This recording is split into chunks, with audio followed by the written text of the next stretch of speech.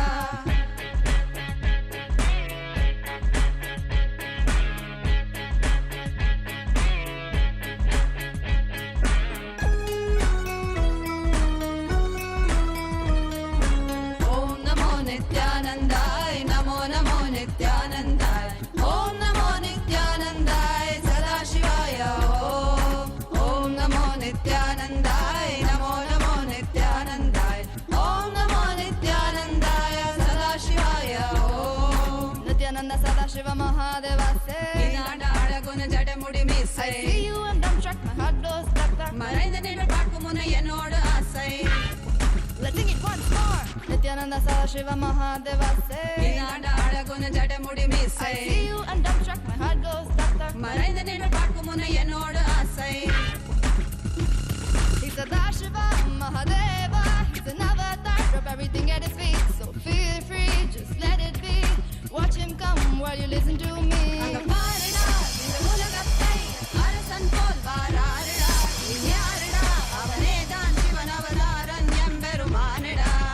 None other than Nithyananda, Jagat Guru Nithyananda. That's right, Paramahamsa Nithyananda. Let's sing it once more. Nithyananda Sadashiva Mahadeva say, I see you and dumbstruck, my heart goes stuck, stuck. He's Sadashiva Mahadeva, he's an avatar, drop everything at his feet. So feel free, just let it be. Watch him come while you listen to me.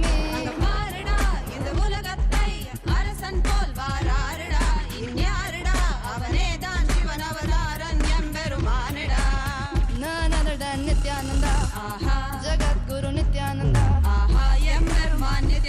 That's right, Paramahamsa Nithyananda.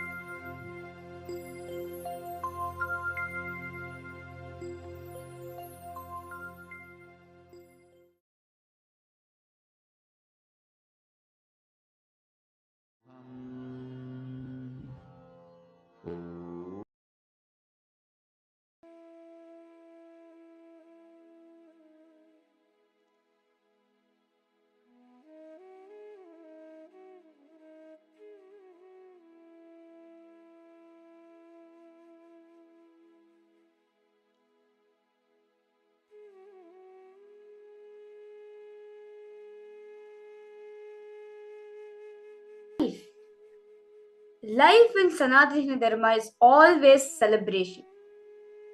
It is only to make you realize your Paramashivatva, nothing else. Through Aushadas, very beautifully Swamiji says, the Siddha tradition. One very beautiful example also Swamiji gave. The tamarind shell, once it's been processed and given it to you, that is enough for you to awaken your Kundalini energy.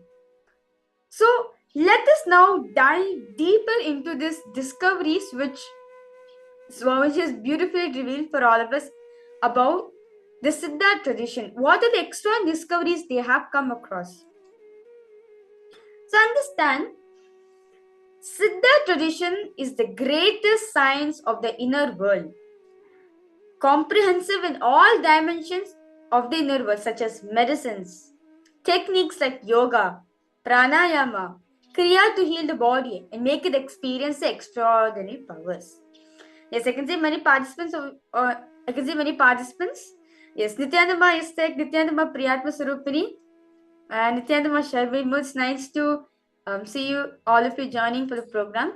So understand, very beautifully Swamiji is saying, Siddha tradition is the greatest tradition of the inner science, of the inner world, because Siddha tradition is not just referred to medicines.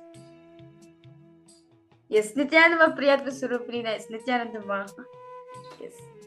So understand, Siddha tradition is not just consists of medicines alone. It also helps you to heal body, and make you express the extraordinary powers of Paramashiva.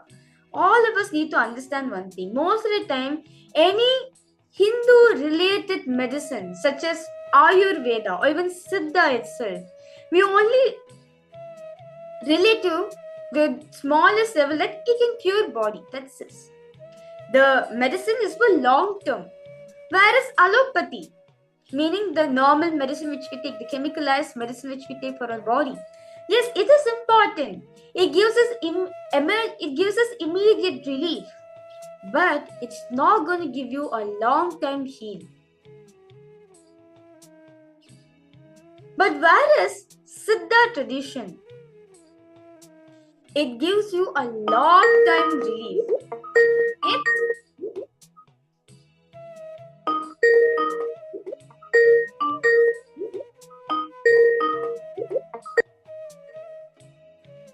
Yes, I complete all the participants for the interruption being made for the program. Yes, Nithyananda must definitely deities. I see you for the joining for the program right now, Nithyananda ma. Yes. So understand, this science of Siddha tradition is not just limited to medicines alone. It makes us experience Paramashivoham.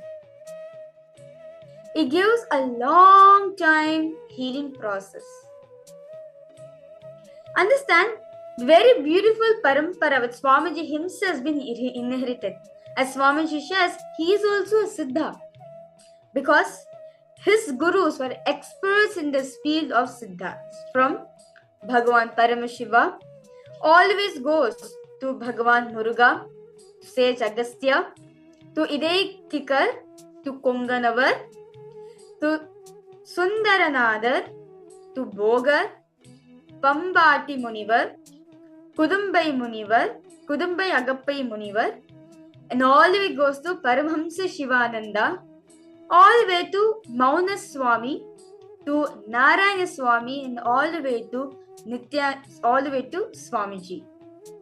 So all of us might have known Narayana Swami Tata, the Kumara Swami Narayana Swami Tata, how he he taught this amazing science to Swamiji, where we can see from Paramahamsa Shivananda to Srila Shri Sadhu Swamigal, also known as Tanjavur Swamigal, and all the way to Kumara Swami, who's also, and then goes to Swamiji. So understand, the masters of Siddha Vidya of Paramahamsa Yogananda, then from Paramahamsa Shivananda to Tanjavur Swamigal, to Swamiji's paternal uncle Kumara Swami, and all the way to Swamiji. So this is the Guru Parampara, the lineage of which Swamiji has inherited this science. Of course, he is Paramashiva. But Swamiji is Paramashiva. That's no doubt. But the lineage also that Swamiji has come from, that itself proves that Swamiji himself is a Siddha person. He is coming from a Siddha tradition. So, I request all participants to share your understandings from this session. It was a very long session Swamiji spoke. So understand, these certain herbs which all of us are using. Very beautifully Swamiji shares, recently when you're using the there's one Tamil book which Swamiji beautifully shares in the latest satsang, where all the disease related to the body has given a unique herb for it. For example, very beautiful Swamiji for eyes, it is called the Nandiyavattam flower. It is a flower, it's a white color flower actually, where it has 5 petals, and the petals actually looks like the shape of a cow's ear. So it's called Nandiyavattam flower. And when you use those flower, and basically when you squeeze the flower, water comes out. That flower water, when you place it in your eyes, it is actually good for your eyes. It heals your eyes. Any people who are experiencing any issues in the eyes, if you apply this Nandiyavattam flower, it actually help all of us. Then, very beautifully, Swamiji also shares the Muringakira. In Tamil is called Muringakira. In English it's called the drumstick leaves. These drumstick leaves are actually good for you to have strength, for you to be stable, strong. So understand, each of these Siddha medicines actually awakens a different group, not just group, awakes us to awaken our possibilities inside ourselves. As all of us experience in the Sadashivoham program, as Swamiji introduced the science of Siddha tradition, where Swamiji used alchemy products. The Siddha, like for example, let's take an example of the Garbha. Okay, request all participants to share whether any of you is from the Sadashivoham program. Ma Priyatha Suripna, how about you, Ma? Like, have you attended the Sadashivoham Sadashivoham program that Swamiji physically conducted, or online also? Or what about you, Ma Stephanie Daters and Ma Istek?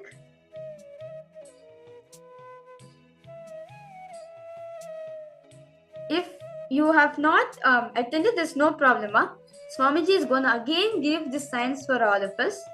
So understand,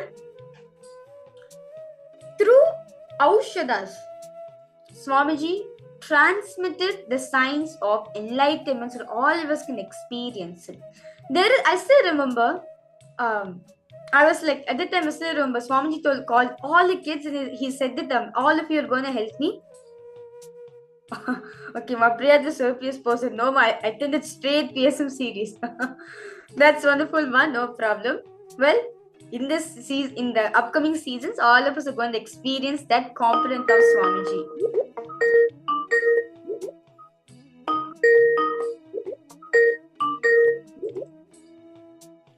Yes. So, understand, very beautiful. So I still remember this one incident which happened in Kotia, which happened in Adi Kailash back then. So Swamiji called all the Bhagasans. He was saying that all of you are going to be helping in making this alchemy products. We were like, okay, Swamiji, because you said this, of course, we are happy for whatever science you are reading. So we also want to be part of it. Then Swamiji said that there's one particular herb which he needs to get from one particular area from the Adi Kailash. This area called the Laughing Temple area. All of us might have seen pictures of Laughing Temple where it's just a thatched hut. The Swamiji used to live before, in the earlier years of 2004, 5, 6. Swamiji used to live on a small hut, and after it, Swamiji got a nice quarters, as Swamiji himself very beautifully reveals. Then after, what happens? So he said that in that particular area only, this one particular herb is growing. It's called the Pullurvi. So what happens, Swamiji shared very beautifully, was this is one tree where neem and bilva leaf was growing. That tree, actually, Swamiji energized the tree, and since the tree was becoming very, how to say, it was health, and it was actually not a normal tree compared to all the trees which are present in Adi Kailash. Literally, this rare combination of bilva tree and neem tree is only very rare in few places. Or especially where the area where Swamiji was physically there, you can get them a lot. So what happened was, after Swamiji went to USA, the gardener came for cleaning up the whole quarters, making it look beautiful.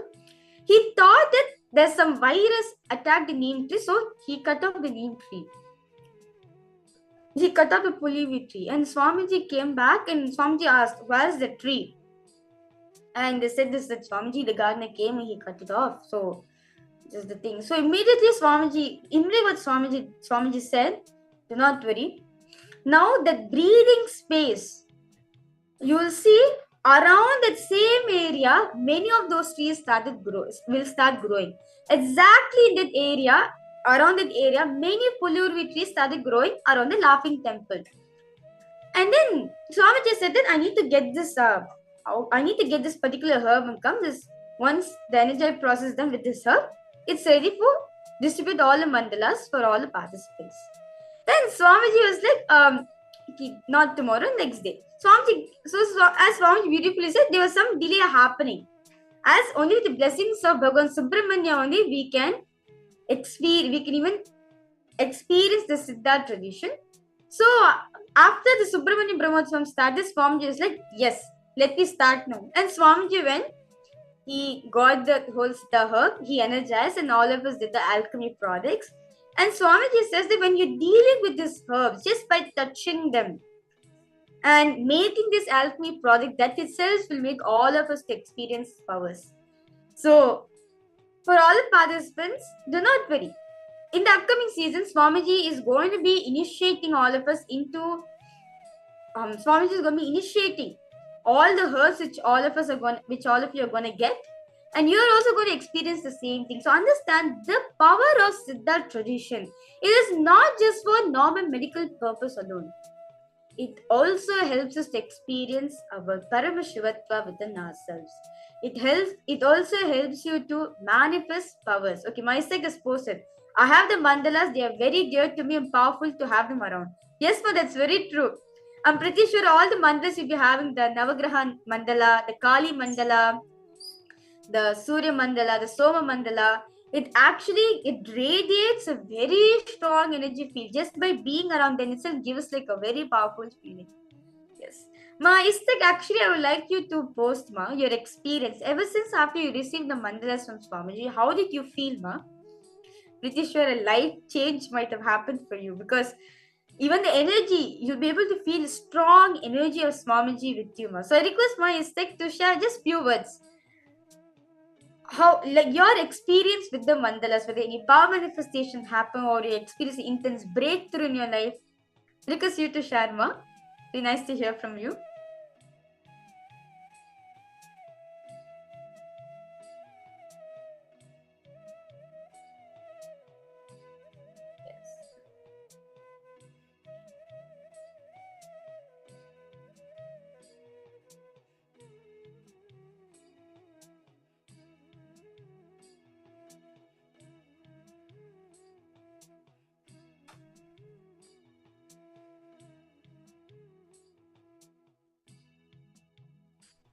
So, understand the Lord of this tradition is Bhagavan Subramanya. Actually, Swamiji all beautifully, very beautifully also shares that when Swamiji was doing the Vratam for Subramanya, Swamiji actually got like the 6 days celebration for Subramanya was being celebrated. During the 6 days, Swamiji did Vratam, meaning the fasting for Bhagavan Subramanya. At the last day, Subramanya appeared in front of Swamiji and revealed this whole science of alchemy, revealed this whole science of Siddha tradition to Swamiji. So, the Lord of this tradition is Bhagavan Subramanya himself. So, as today, all of us are going to experience him. As all of us learned in the previous session, the Ajayatva of Bhagavan Subramanya, just 3 things. He never questioned Paramashiva, meaning he never questioned Pati. 2, success is a habit. And the third thing. These 3 things, very beautifully, Swamiji, these 3 things, the third thing is have the beginner's mental setup of Sishya Bhava Murti. How, when you are new to Swamiji, how with the beginner's mind setup, you are wanting to learn, experience these two. With these 3 concepts only, with these 3 fundamental truths only, Swamiji, not Swamiji alone, Bhagavan Subramanya experienced Ajayatva, the invincibility. That is why even in Hinduism, Bhagavan Subramanya is also considered the god for war. When you pray to him, all enemies gets destroyed, because he symbolizes these 3 truths which Paramashiva has given to him. Now, Paramashiva is compassionate, revealed this secret to all of us, so we can also experience this Ajayatva. So this Aushadas, the Aushadas which all of us are going to experience, which all of us are going to have today, which are going to be blessed, understand these Aushadas are going to also help us to experience our Ajayatva in our life. So, with this beautiful understanding we get from this session, let us now move ahead to the power manifestation. So now, as today, all the participants, all of you were beautifully manifesting the power with nature.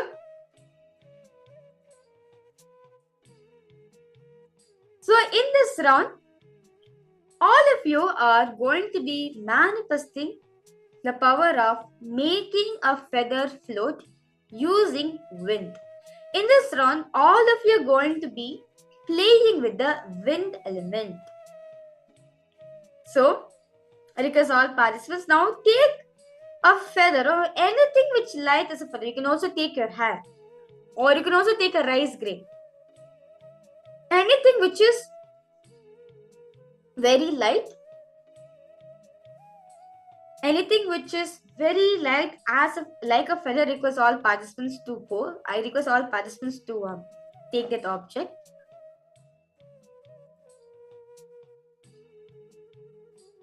Now,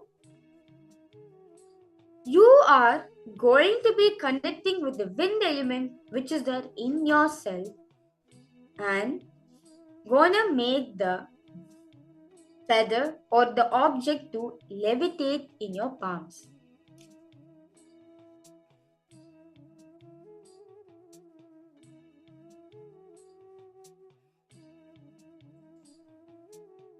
Yes, so this power, so basically how this power manifestation happens when you connect yourself from the space of oneness with nature.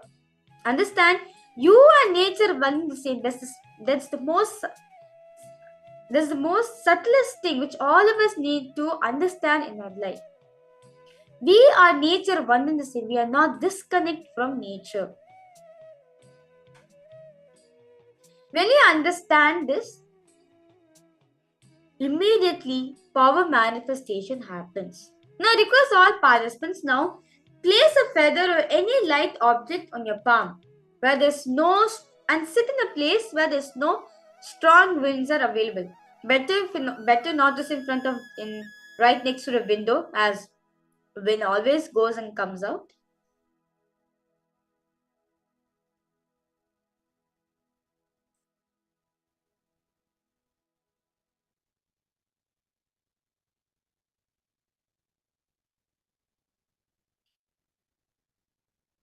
Now, because all participants now connect to the wind element. Feel extreme love and friendliness towards it. Bring the space of oneness in yourself.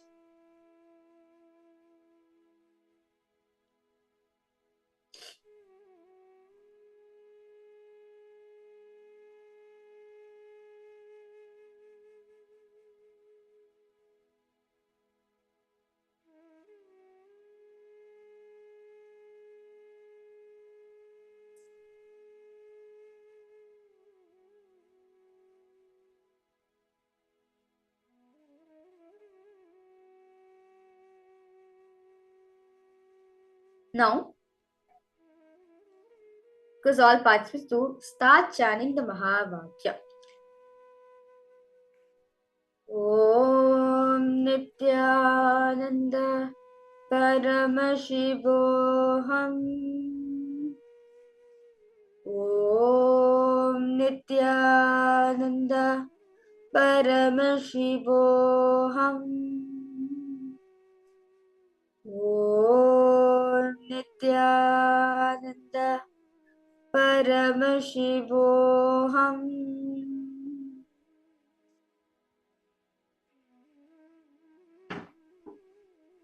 Now, in this space of oneness with Swamiji, look intensely at the feather with all your three eyes and consciously, out of your will, increase the wind around you to levitate the feather off from your hand.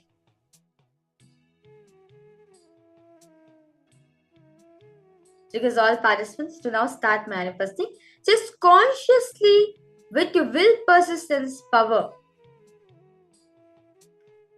bring wind to come around you. manifest a gush of wind to come around you so that your feather can levitate.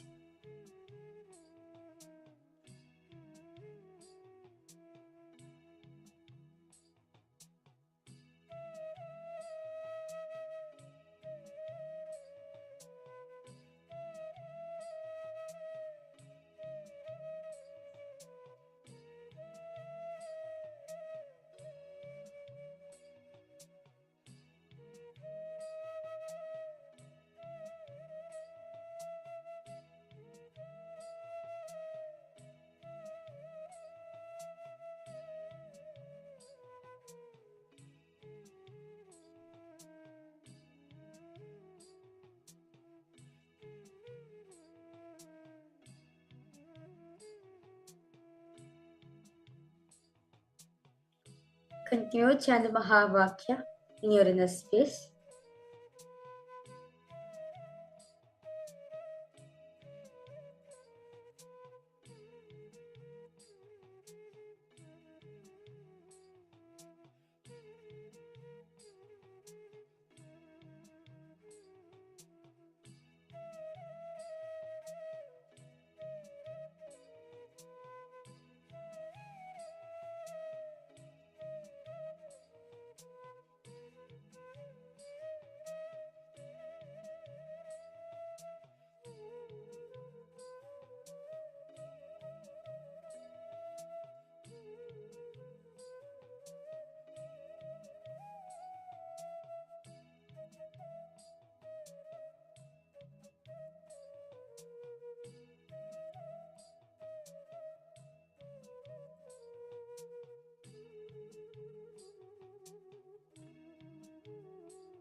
Intensely chant the Mahavakya.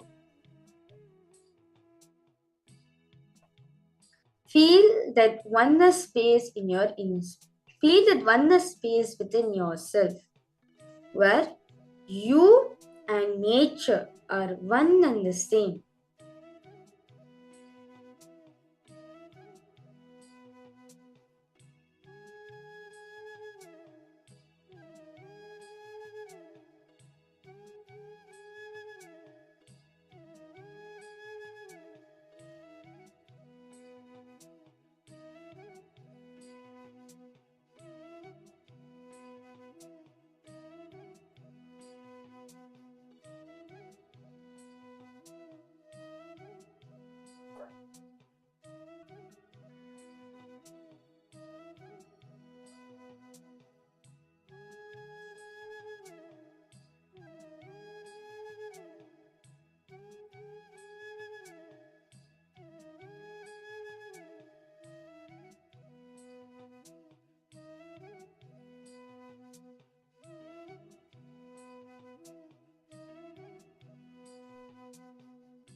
feel that oneness space with Swamiji.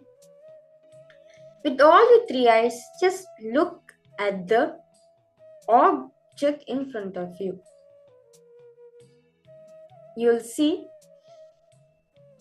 immediately some vibration you'll be able to feel.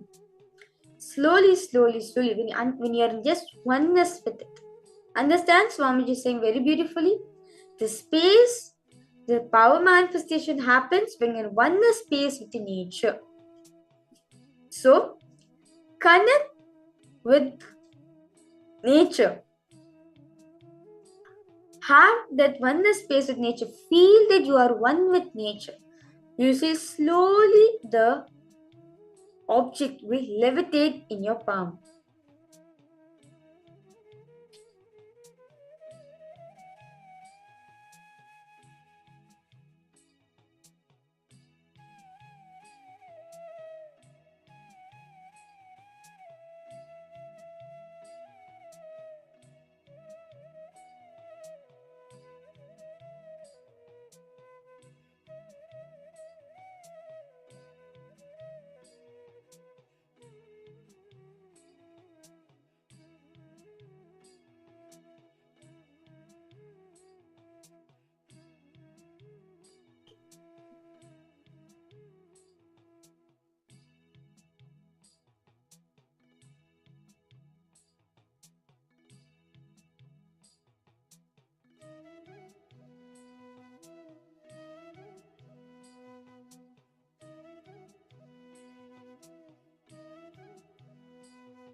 So while the power manifestation happening, let me tell you one more incident which happened in Swamiji's life. So what happened was, Swamiji, a doctor came and checked Swamiji, and the doctor told Swamiji, you need this particular herb which you need for your body. And that herb they was not able to find anywhere. It's a very rare herb. And only in few places in India only it grows. So the only thing which Swamiji did was, he is Paramashiva. When he wants, he is there. Very very Swamiji says, what I ordain, I sustain. When he wants it, when he is telling you, he has given you the energy to make it happen. So if Paramashiva wants something, won't it happen immediately? It is going to manifest immediately. So what happened was, so only decision Swamiji was, if it's not there in the campus, if it's not there in the Adi Kailash campus, don't worry. Let me just walk around the whole campus. That's enough. So every day morning, like during the Brahma Muhurta time, and also during the Sandhya time, not the Sandhya time, but Swamiji when the sun rises, during the early morning fresher time, Swamiji used to go for walking all around the campus. So, like the whole campus will go around, just being with the nature for a while, and then after Swamiji will come back. So, like this, Swamiji just walked for 1 week. After 1 week, there was so much of changes which happened in the whole campus. Suddenly, lots of sandalwood trees started growing there. And this particular herb that Swamiji wanted, it started growing in courtyard. It started growing in Swamiji's place. And everyone was like so shocked. We didn't even plant the seed over there, and how did it start growing? And Swamiji is like, when I walked around this whole place, understand, Bhuma Devi scans you, whatever you want. Bhuma Devi, when you walk barefooted, Bhuma Devi actually does a scanning for whatever is required for your body, and those herbs, those nutritional herbs, she will start growing automatically. And the sandalwood tree is what Swamiji will say, has Swamiji's whole body, Swamiji's whole aroma is this pure sandalwood smell. So the wind just comes and brushes Swamiji and goes. That's it. Just imagine how sacred the wind is, how lucky the wind is brushed against Swamiji's body and go back. Luckiest thing it can, like the blessed Vayudeva is, the wind god, where he comes, just touches Swamiji's body and goes. Every time Swamiji will say, just the air just came and touched brushed it against me and went. That's it. Because Swamiji had that scent of the sandalwood scent which is there in him, the wind was just a medium to convert that scent into a tree. Well, I know many of the participants do not believe this, but it is actually a truth. I am one of the eyewitnesses for it, because so many sandalwood trees are there in Adi Kailasa, and of course all this are going to go for Bhagwan Paramashivoham himself. So let me come back to what I was sharing. So the wind just carried the smell of the sandalwood smell from Swamiji's body, converted and made a sandalwood tree to go there. That's how many sandalwood trees started growing in Adinam. And even the herbs also which Swamiji needed for the process and everything, just Swamiji will think about it, immediately start growing.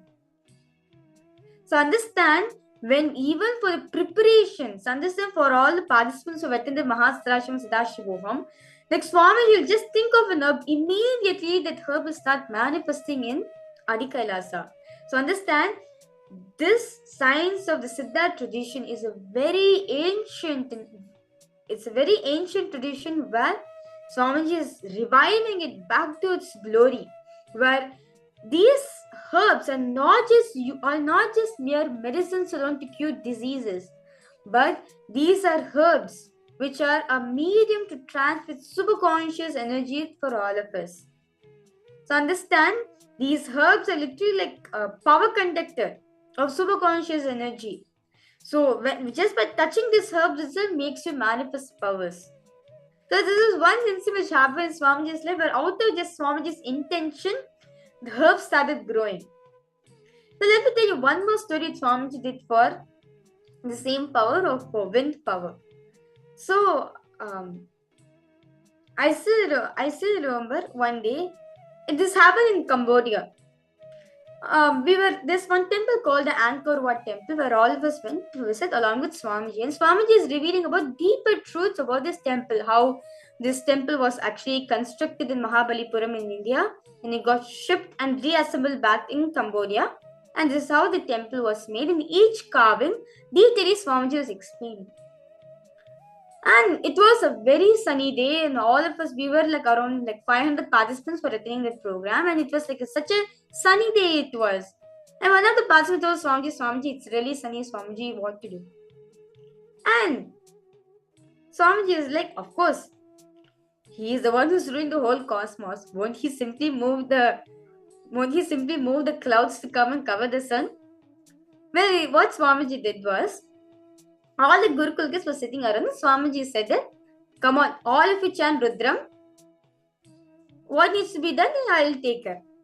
And then when you chant, actually, we Gurukul kids, all of us used to do the power by when you chant the Rudra, when we do the Rudra Homa to Paramashiva, right after the Rudra Homa, it will start raining. It shows the completion where the gods, Paramashiva himself has accepted the Homa.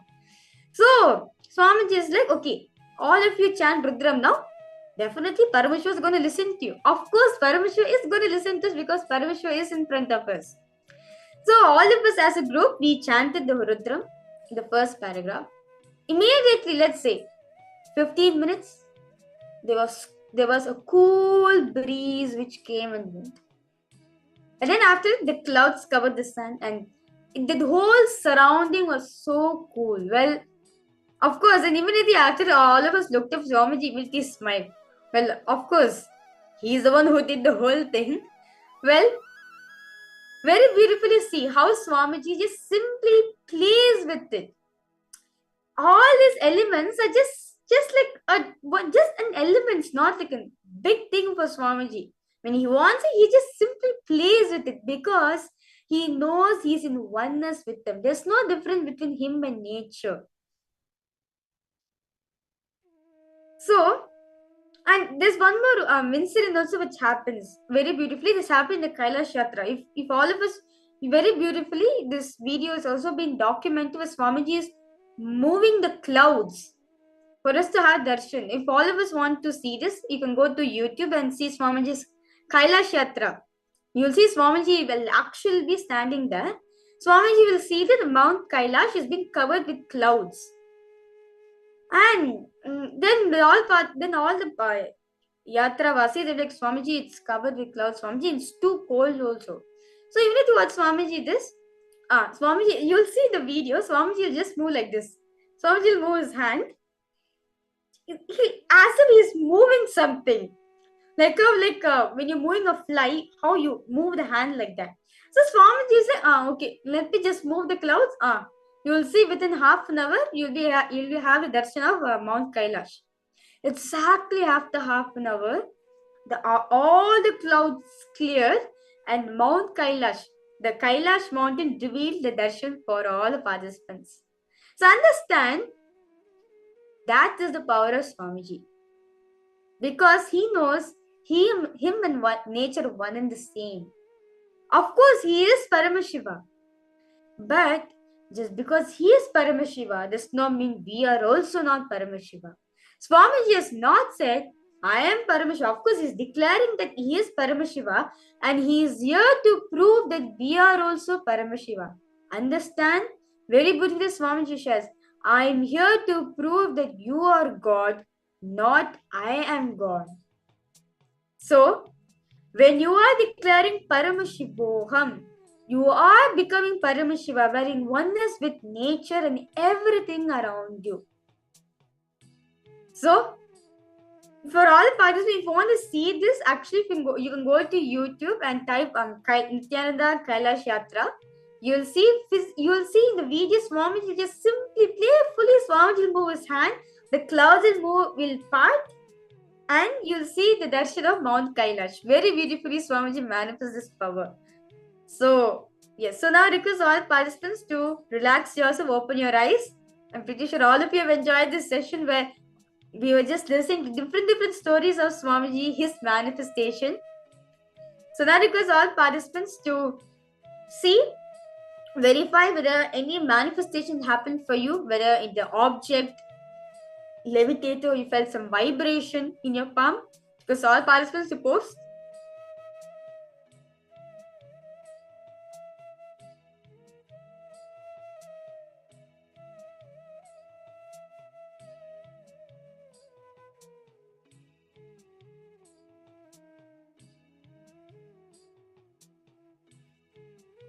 Yes.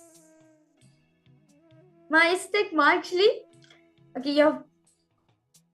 okay, Stephanie Davis, I have seen the video on YouTube. Yes, but you'll see Stephanie Davis, how Swamiji will move the clouds and you'll see the darshan Mount Kailash. Very beautifully, Swamiji actually plays with powers. Okay, your post yet to manifest power, but they enjoy the stories very much. That's why, of course, it's Swamiji Nova. Of course. Very beautifully, Swamiji shares, just by remembering his Leela. That is just enough for you to manifest power. That's the power of Leela Dhyana. Where you remember his play, which brings tremendous joy and fulfillment, and at the end, you are going to manifest powers and experience the same thing which he is radiating. Very beautiful message is posted. Banning trees, deities, devices with internet, and Swamiji's books made this space alive and sacred. All of them are powerful reminders to relate with them, and they have powerful energies that radiate continuously, creating and making a conscious space to raise. Thank you, Swamiji, for all the gift you have offered for us in every program. That's wonderful, Maistek. Actually, Maistek, I request you to post, Mom, your experiences ever since you have got this mandalas from Swamiji. After that, how was your experience? How did life have become for you? I'm pretty sure you'll say that my life became so energetic and I started experiencing many breakthroughs in my life. So it's like you to just in few words, you can post your experience. Once you received the alchemy products from Swamiji, how it completely changed your whole life. How you living a life of being a logical chess, this one gift from Swamiji turned your whole life to be magical. Yes. Yes, my Istek, I request you to share more.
Yes. So now, request all participants to share your understanding from the session and your experiences throughout the power manifestation and the session.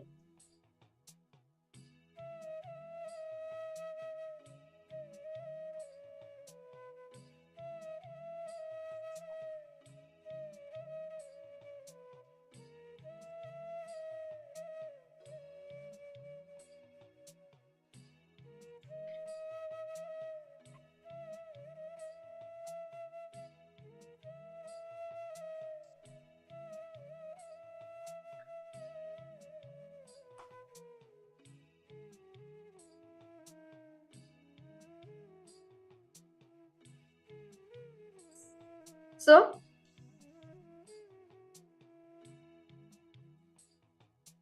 yes, so understand, when you're experiencing oneness with nature, what happens?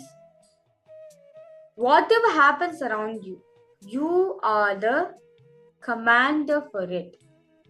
Because you are one with nature. If you want to manifest anything in your life, for example, rain, it's raining heavily. What do you want to do? Well, most of the time what we do, we wait for rain to stop. Or we carry an umbrella and we walk around. But very beautifully, Swamiji is given a power with nature, where you just command rain to stop for a while until you reach the destination, and it will continue raining. Many times in Adi Kailasa, many times in Adi Kailas, I still remember for all the kids, we will be in the dorm. We'll be staying in the dorm, or if we want to go to the temple, it'll be raining very heavily. So we just pray to Swamiji saying, Swamiji, please, Swamiji, it's getting late for me. Can you please stop the rain for me? For 5 minutes, within 5 minutes, the rain will stop, and you'll see, thank you, Swamiji. I'll quickly run to temple in just 7 minutes, exact 7 minutes. You can also count. After 7 minutes, you can start raining, no problem. In 7 minutes, we'll quickly reach temple. Immediately, the moon reach temple, just start raining again. That is the lifestyle of you are experiencing oneness with nature, where you understand that you and nature are one and the same. They are not separate, they are not different. It's not separate identity. When you understand the nature and you are one and the same, life will just become magical. You will see nature will just listen to you. She'll just play with you. She'll just listen to, if you want rain to come, just connect to Swamiji. Swamiji, I want rain to manifest. Rain will immediately shower, will pour. Or if you want sun to come very early, just connect to Swamiji, sun is going to come. So, when you connect to Swamiji, when you just enjoy the oneness space with Swamiji, at the end of the day, you are going to experience it. You are going to enjoy your life. Your life will become magical.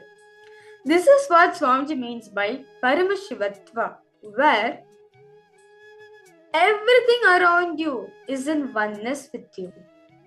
You are the Lord for it. When you are in oneness with Bhagavan Subramanya, when you are oneness with him, when you are oneness with Swamiji, you are declaring that I am Swamiji. From that space, any will you create, it is going to manifest because you are in oneness with him. Like of a Swamiji, he is Paramashiva. When he wants to manifest something, he just creates the will, it manifests for it. It immediately manifests. Same way, when we want to create the will, when we want to manifest that in our life, just enjoy that oneness space with Swamiji again and again and again. Spend time. Enjoy that oneness space with Swamiji. That will help you to manifest the life which you want to have with you.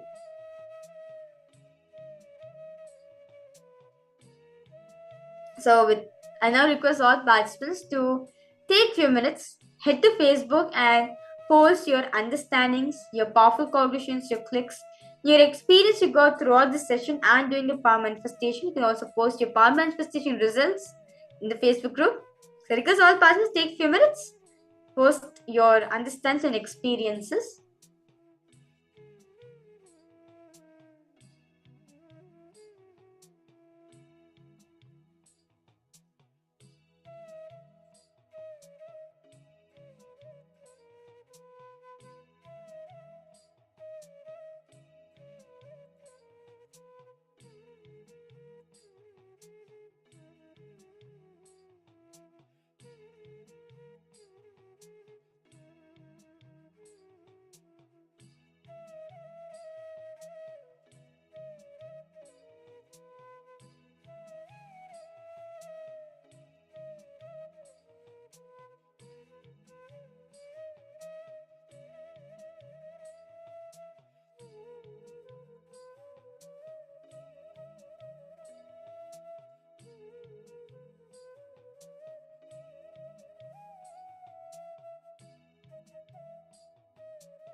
Okay, yes.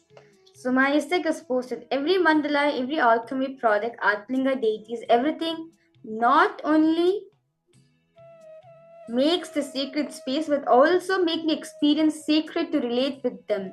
Thank you, Swamiji, for awakening these beautiful sacred sentiments to relate to divine outside and inside. That's wonderful, my stick. It's beautiful sharing. See, understand, Ma? Just have deep gratitude towards Swamiji for all the things which he is reviving.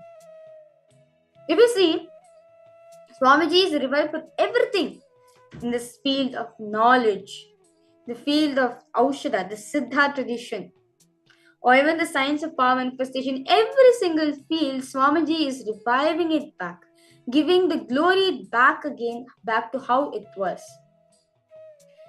So that we experience the Paramashivatva within us, so we can experience that same oneness. So where we have a platform where you can play with all these powers, with all these sciences. So now I request all participants, see, if it is yet to manifest for you, do not worry about it. Just enjoy that oneness space with Swamiji, as Swamiji shares. Power manifestation is just a side effect of the space of oneness with him. Just enjoy the space of oneness. That is enough for you to experience power manifestation. Then more and more in oneness space with Swamiji, the more and more you are going to experience power manifestation in your life. So request all participants now continue to keep the object in your palm. Or if you have like rice grain, or if you have a feather, or if you have a hair, anything should be very light. Continue to keep it in your palm. Continue chant the Mahavakya in your inner space.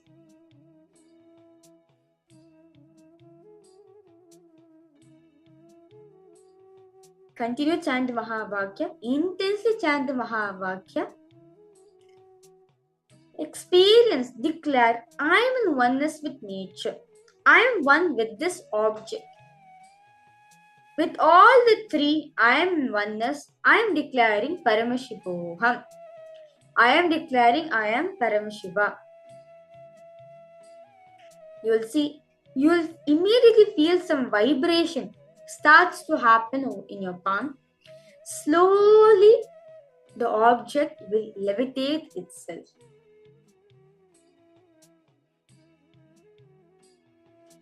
Slowly, the wind energy will just become so intense that immediately the object will levitate from you.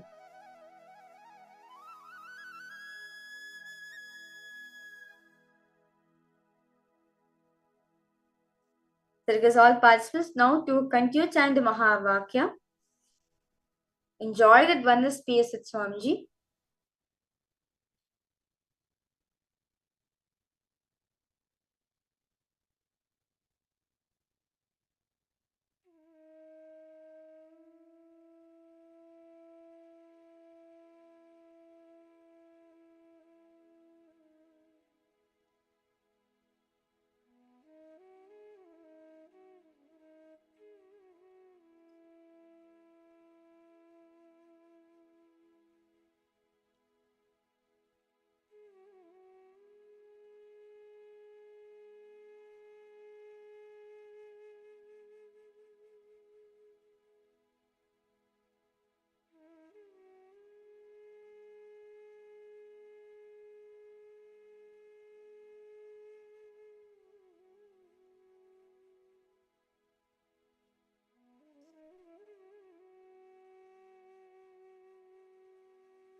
Continue chanting the Mahavakya in your inner space.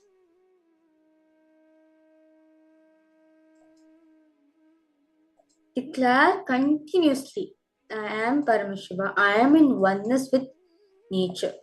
Feel that oneness experience. In the space of oneness, just increase the wind flow around you.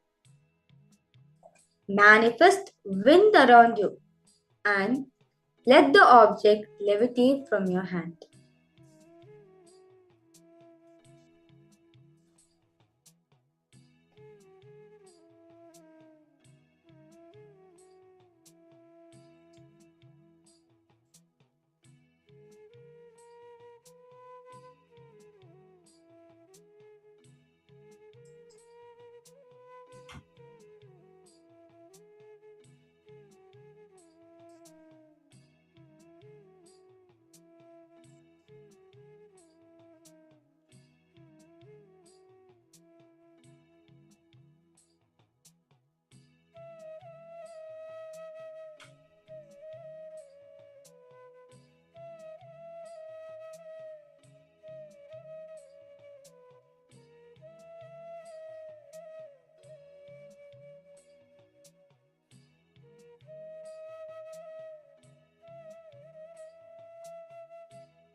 Yes.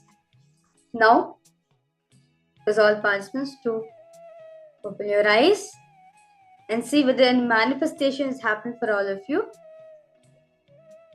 Understand the science of Aushadha, the science of Siddha, the Siddha tradition. It is for all of us to experience Paramashivatva. As all of us learned very beautifully that the God, the owner, the Lord for this science is Bhagwan Subramanya. When we connect with him, this science of Aushadha will be revealed to all of us. As Swamiji shares, only with his blessings only, this science can even be transmitted for one and all.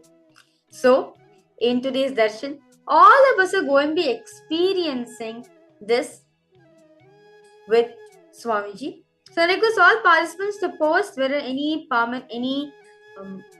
results, any power manifestations happen for all of you, where some of you are able to experience the vibration or felt in intense air, intense wind coming and touching your body, or any manifestation. Request all participants to post.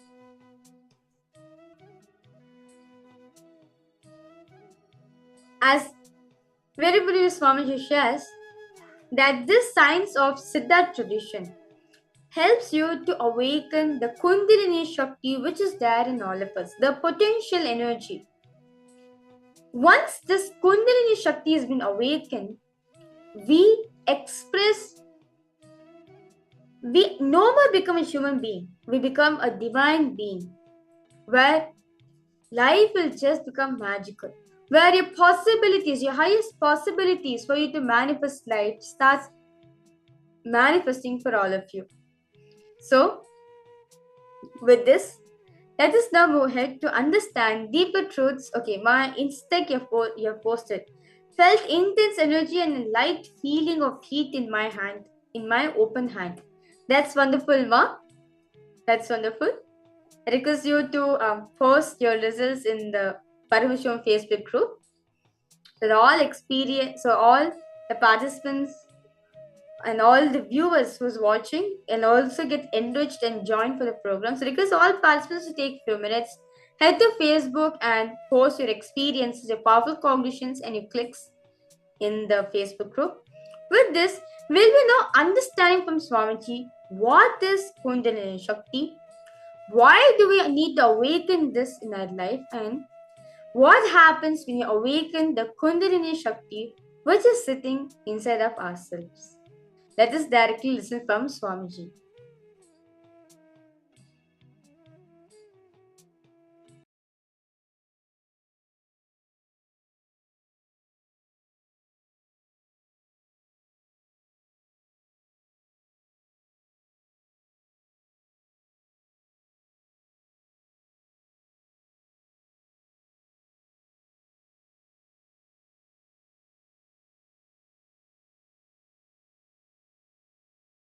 I'll now intensely initiate all of you and infuse Paramashiva Shakti, the Devi energy, powerful feminine energy. Listen to this 5 initiation. 1. Life is all about Shakti, power, energy.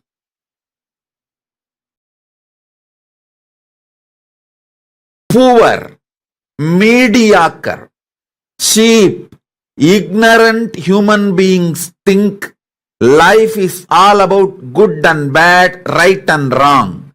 But only elite, royal, enlightened, great beings know life is all about Shakti, power, energy, not about good, bad, right, wrong. I am not saying you should be bad, but I am making it very clear. Cosmos functions based on energy, Shakti. So if you want anything, it can be only from Shakti, power, energy. If you know how to receive and infuse that energy into your sankalpas, your vision, your desire, your want, your need, you will simply manifest it. Mediocre minds, mediocre people, ignorant people think life is all about good and bad, right and wrong. The whole equation, right and wrong, good and bad, the whole idea, good and bad, right and wrong, and all the conclusions you come to based on good and bad, right and wrong, the whole thing is false, shit. Use any word you want after this.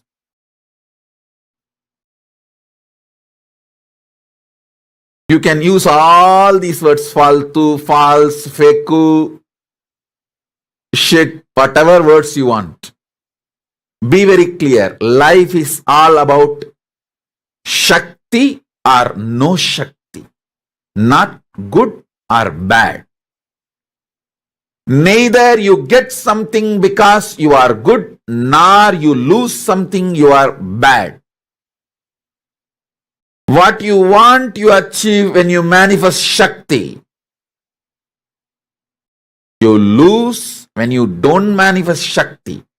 Understand, I am giving you the royal principle of cosmos, royal principle of life.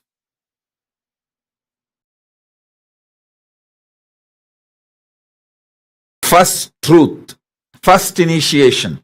Life is all about Shakti. Second initiation. You have the possibility to manifest Supreme Shakti. Supreme Shakti has put her own seed inside you. You can simply mirror that Supreme Shakti and manifest it. This is the second initiation. Third,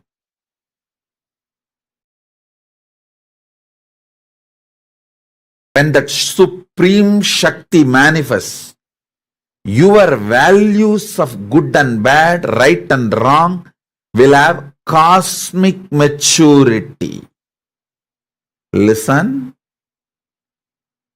Cosmic maturity will be infused into your good and bad, right and wrong. You may think giving a piece of burger to a poor man is good, but cosmically killing an animal and taking the meat out of that animal for food is wrong. So what you think as good, cosmically will be wrong. You will have this maturity only when Shakti is infused in you.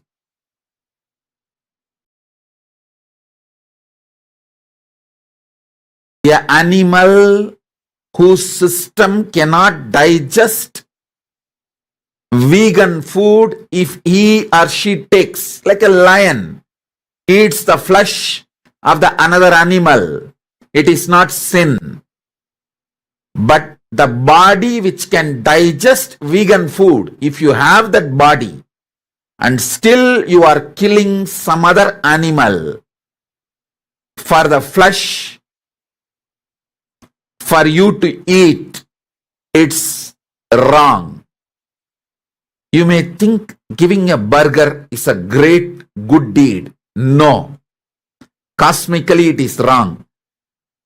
Your good and bad will have maturity only when Shakti is infused in your system.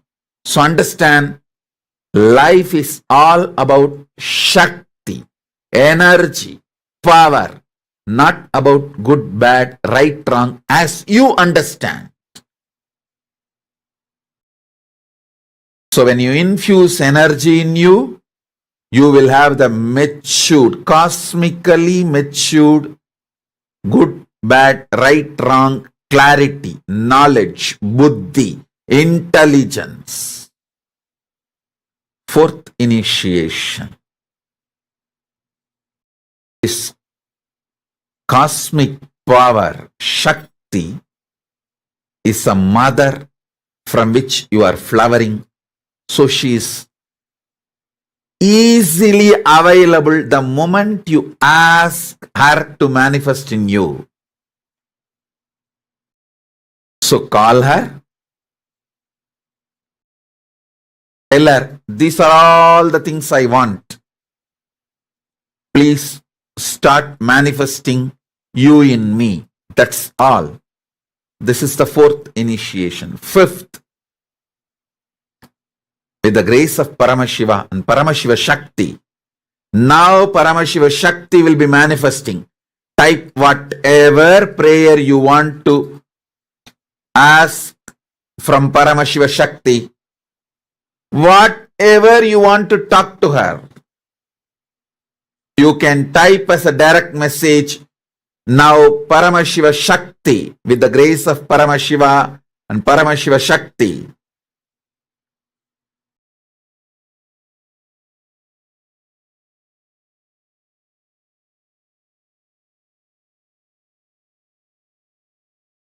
Paramashiva Shakti will manifest now.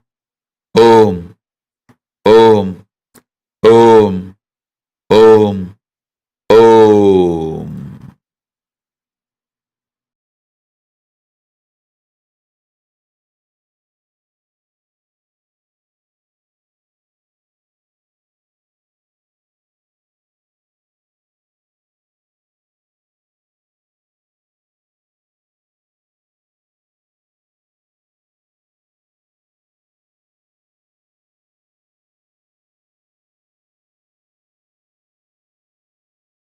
Om, Om, Om, Om, Hreem. Paramashi, Paramashi, Paramashi. Use this space now as whatever you want. Paramashiva Shakti will manifest in you. Infuse her energy and presence in your prayers and sankalpas and thoughts and being. Om Paramashiva Shakti. Om, Om, Om. The Guru directly should be involved in Kundalini awakening. Listen.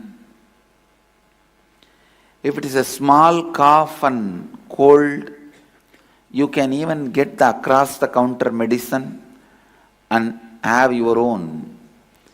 There won't be a big side effect. Either it will be healed or it will not be healed, but there won't be a big side effect. But can you do surgery on yourself, by yourself, for your asthma, wheezing, headache, nose cleaning? You can just Google in the website, internet, pick up on your own and do it. But when it comes to such an important activating the life energy in you, it should be done directly by an enlightened master who is master of this science, in his presence, so that the Kundalini is not only awakened, it is made to travel in the proper direction.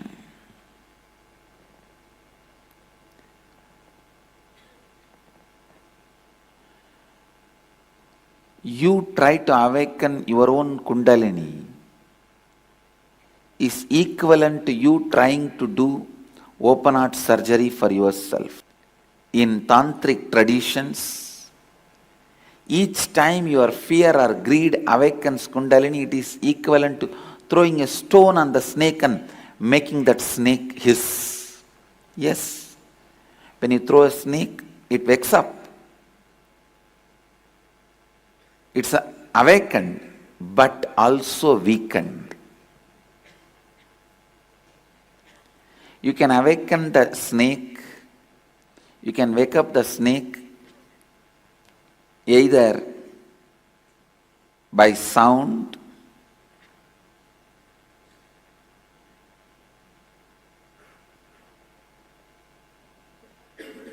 various methods. But every time you try to wake up that snake through fear and greed alone, it may be awakened, but it will be weakened.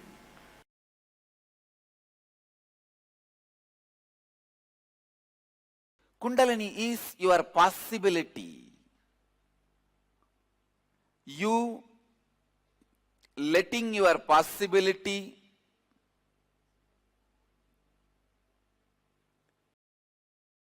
happening in you, you trusting your possibility without self-doubt, you responding to your possibility without the self-doubt is Kundalini energy. Please understand.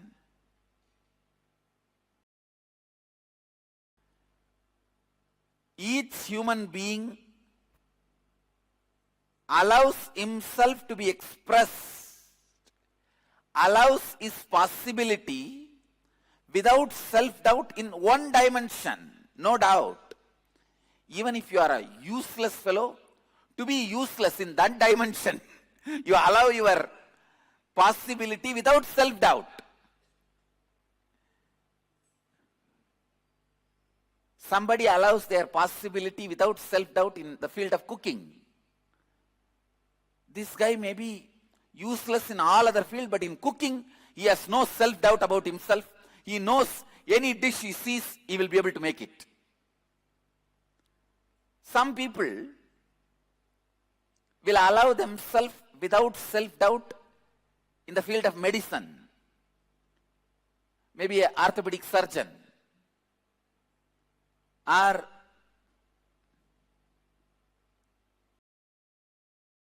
general physician or eye specialist or dentist.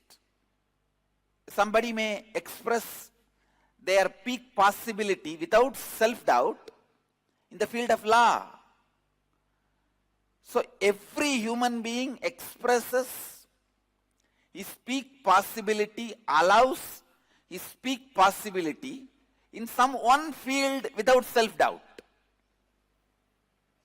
It is not that you don't express in any field at all. No, then you can't be alive. Even to be alive, at least in one field, you have to allow the Kundalini to breathe through you. Kundalini has to breathe through you at least in one field. I have seen some people, they will be so cunning. In the cunningness, they will allow their peak possibility. In some field, you allow your peak possibility without self-doubt. A great lawyer, he may have a lot of doubt about his character. He may have a lot of doubt about his ability to cook. He may have a lot of doubt about his ability to drive. But in his lawyer field, he will not have doubt. He will not have any self-doubt. Same way a dentist. He may have doubt about his ability to speak publicly. He may have self-doubt about his ability to handle his wife. He may have self-doubt about his ability to pick up languages. But in the dentistry, he will not have any self-doubt.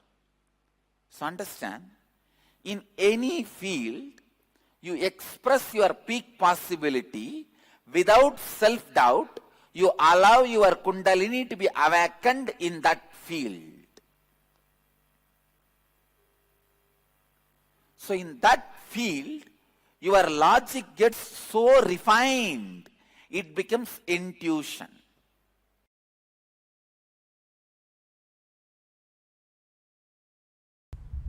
I am already creating that energy field. You just need to create an intention so you can be part of this field. You can be part of this energy field. If morning spiritual routine makes you fresh, alive, healthy to run your whole day, then understand your fuel shifted, your system has settled with the new fuel, Kundalini energy.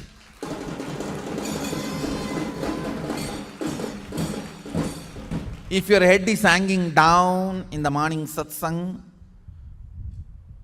and if the morning routine is making you tired, you feel it is making you tired whole day, then fuel change is not yet settled. Go and serve in Goshala and do alankara to the deities. That too can help you. I tell you really, if somebody misses the morning routine, we should make this as a rule. If you miss the morning routine, how much ever time you missed, go to Goshala and serve the cows. Go Seva is the only way. Or go to temple and do alankara of the deities. That's the only way you will get back to that fuel change. Fuel change should get settled in your system.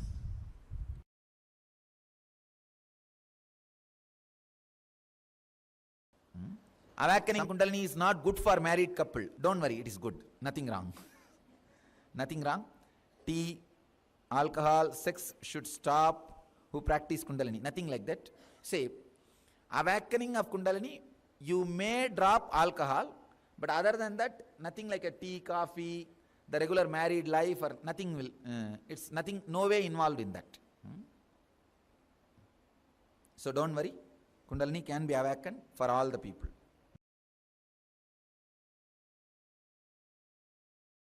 The first question today is from Jiva from Kulim, Malaysia, who's asking, Dear Swamiji, how can a normal human being realize or experience the awakening of Kundalini?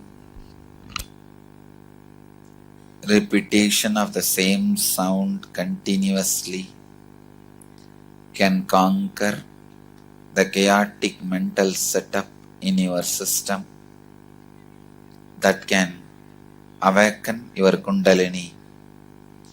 If you can remain centered on restful awareness while you move from waking to dream, dream to deep sleep states, and deep sleep to waking states, Kundalini awakens by its very natural, spontaneous awakening process.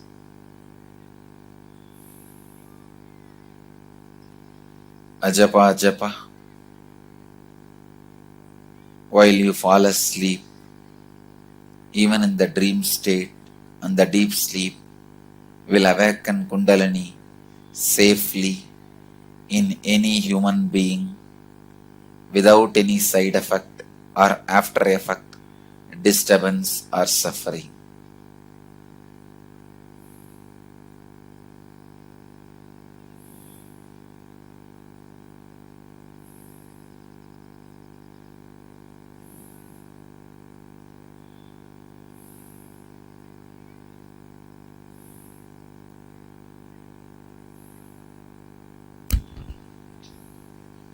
The next question is from Rita Estelle from France, who's asking, Dear Swamiji, Master, what causes the awakening of Kundalini?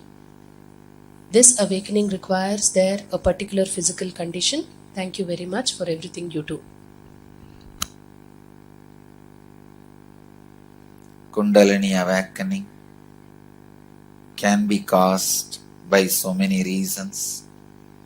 Ajapa Ajapa, unclutching, intense action, just the look of the master, or initiation from the being whose Kundalini is fully awakened, are different causes for ordinary persons to experience Kundalini awakening.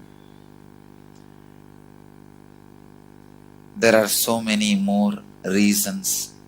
Even the pure desire or the pure fear can awaken the Kundalini, can awaken Kundalini energy.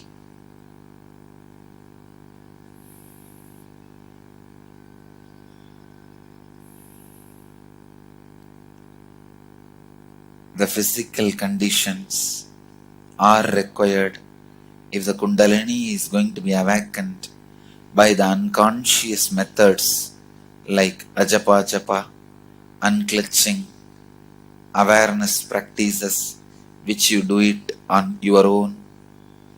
If the Kundalini is going to be awakened by the living master whose Kundalini is fully awakened, there is no precondition for your physical conditions.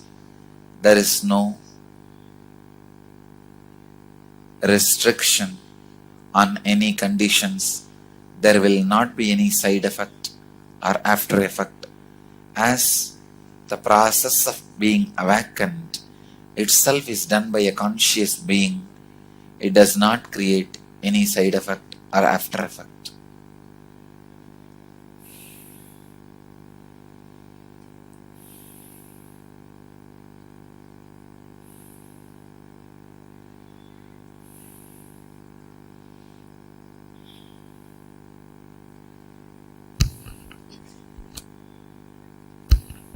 The next question is from Diana Bello, Las Vegas, USA, who's asking Nithyanandam Swamiji, is Kundalini energy nothing but the natural energy of the self, where self is the universal consciousness? The self in the higher sense is above Kundalini. Self in the lower sense is below Kundalini. The lower self moving into the space of higher self happens by Kundalini. Kundalini cannot be equated to the lower self or the higher self. The cosmic records clearly records the process of unfolding from lower self to higher self is called Kundalini.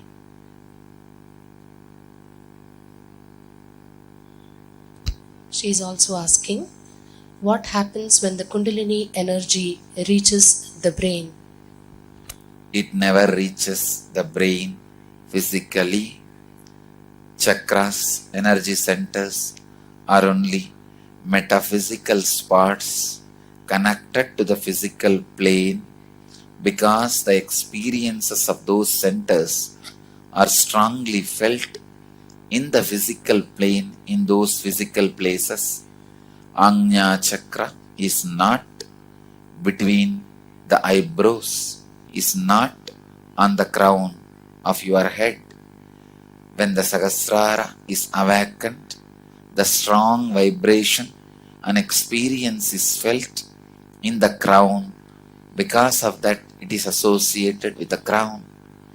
When Kundalini is awakened in Manipuraka, the strong experience is experienced on the navel center, so it is equated with the navel. Otherwise, navel is not Manipuraka.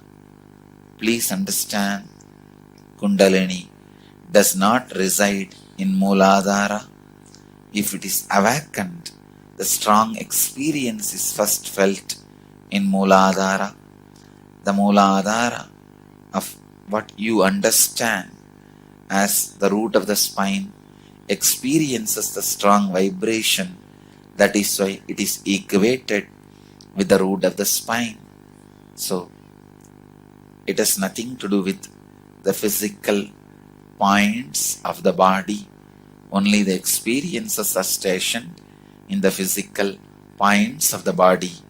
Please understand, when the Kundalini is awakened, the space in which the experiences happens, the plane in which chakras are marked, are totally different.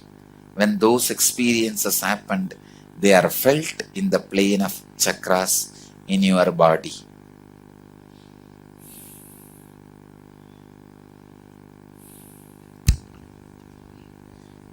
The next question is from Anand Singh, New York, Varanasi, who's saying, how does Kundalini awakening help us in our spiritual life, including our day-to-day life? Every great spiritual truth becomes part and parcel of your inner being. Your cognitions get centered on the great spiritual truths when your Kundalini is awakened. Awakening of the Kundalini directly transforms the words from the masters into your experiences. You will see, whenever your Kundalini is awakened, you don't need to struggle, work, to make the words of the masters into reality.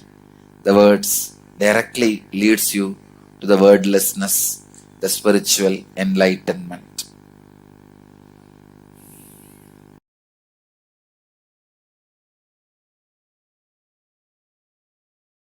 I welcome all of you with my love and respects.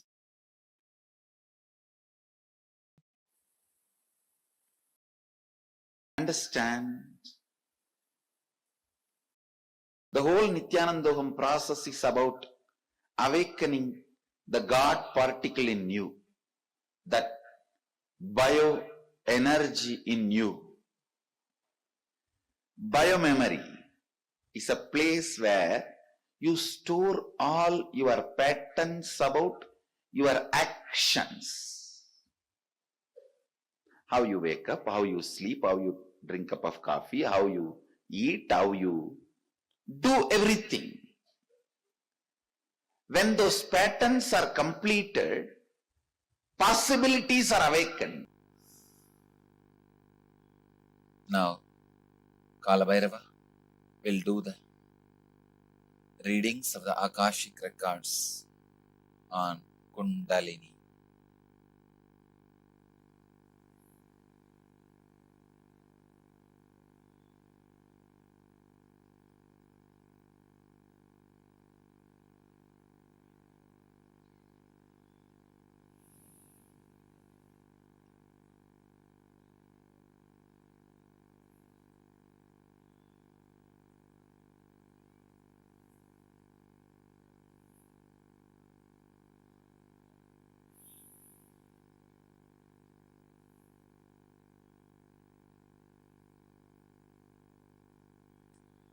Kundalini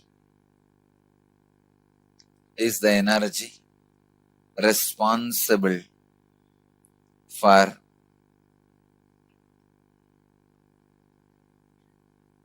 the base material of the cosmos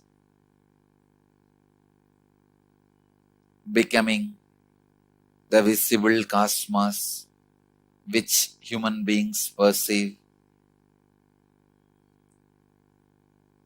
Kundalini is responsible for part to remain in the shape of part, for the tree to remain in the shape of tree, for the hill to remain in the shape of hill, human body to remain in the shape of human body. Kundalini shows its expression of the movements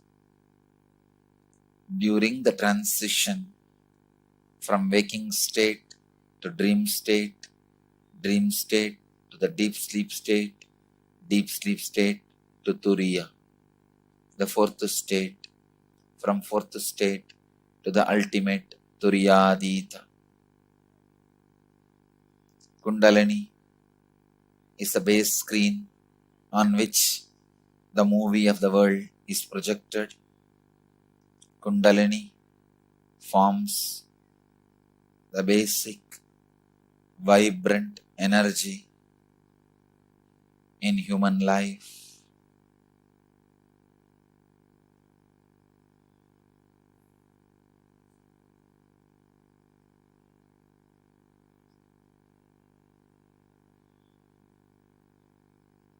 Kundalini means coiled energy, the inner potential energy,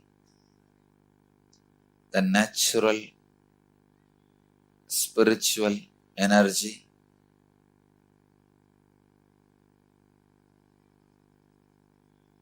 If the Kundalini is awakened, moved in the right direction, it leads the individual to the highest possibility of enlightenment. If it is unused, remains dormant, it keeps human beings in the continuous unconsciousness and unawareness.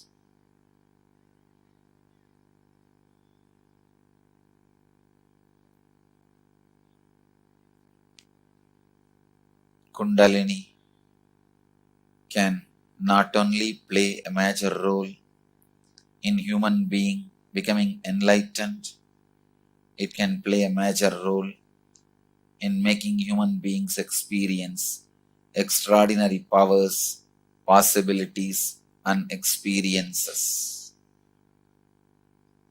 With Kundalini, human being can achieve everything possible in the cosmos.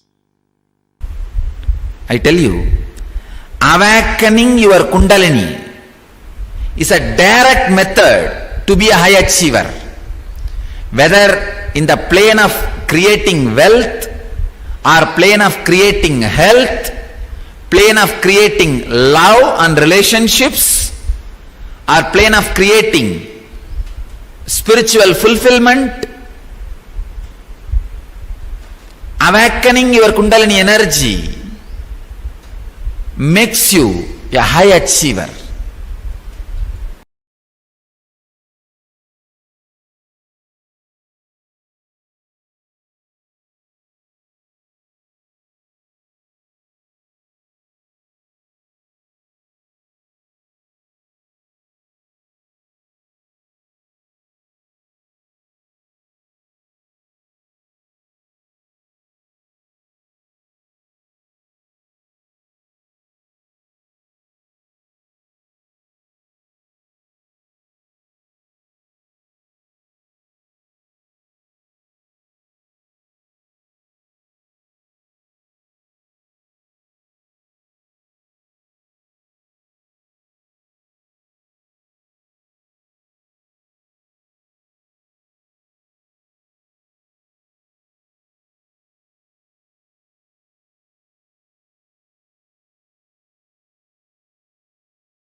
Yes. Nithyanam, to all the participants, I see many participants joining us right now. Nithyanam, to all the participants, I see many participants joining us right now. Nithyanam, to all the participants, I see many participants joining us right now. Nithyanam, to all the participants, I see many participants joining us right now. Yes, Nithyanam, to all of you, completing for a technical glitch. There was a audio glitch, so I complete for all of you with that. So, very beautifully, Swamiji spoke on Kundalini. What exactly is Kundalini? Awakening the inner potential energy which is there in all of us. Okay, I see many participants joining us live right now. Nithyananda Yogamalar, Nithyananda Maheshwari, Nithyanandam. Nithyananda, ma Kamantika Shakti, ma Maheshwari Kumara, Nithyanandam to all of you, ma. Yes, ma'am. Vera Lucia, Nithyanandam. So, understand, very beautifully Swamiji revealed the awakening of Kundalini. What happens when we awaken this Kundalini? Let us first understand what is Kundalini. Yes. Kundalini exactly means in all of us the huge unimaginable potential energy which stays in the form of the non-mechanical parts of the brain. Meaning, let me repeat myself what Swamiji is saying. In all of us, the huge unimaginable potential energy which stays in the form of the non-mechanical parts of the brain.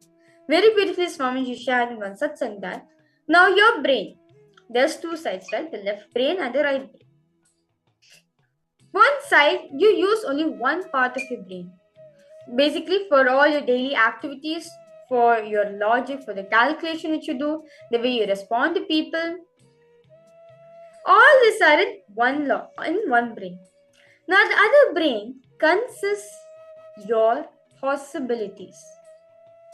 The non-mechanical parts of the brain. This part of you carries the potential, the highest potential of which you can experience in your life. So the quick quiz for all of you, because all participants to answer this one question. What do you do with this potential energy? For example, if this potential energy has been awakened for all of us, what do we do? Because all of you to post ma Kamantika Shakti, ma Priyatma Surupini, ma Maheshwari, ma Yogamala, because all of you to post my stack. We now see from all of you that once you awaken this potential energy, what do you do with it? Yes, ma Stephanie Datis, you also can post your understanding. Once you awaken this potential energy in you, what do you experience? What do you do exactly with this energy?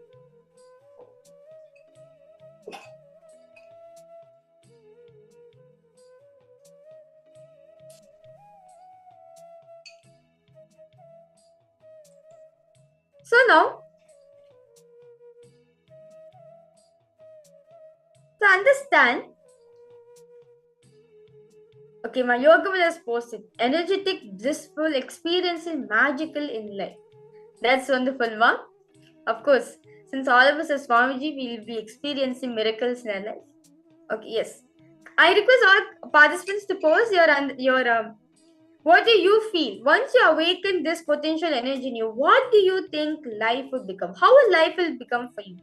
Is it going to become this magical, or you're going to be like how they how to say? If you have watched like fairy tales movie, like fairy tales, or you see how the fairy will come and bless you, like give your boons, or what do you actually think if this energy becomes, or you become a fairy, or you become God? I request all participants to post what do you think if this potential energy has been awakened in you. So now understand why enlightened beings are constantly feeling whatever is happening is auspicious. Swamiji very beautifully said in the satsang, everything is happening is auspicious. Life itself is auspicious. How?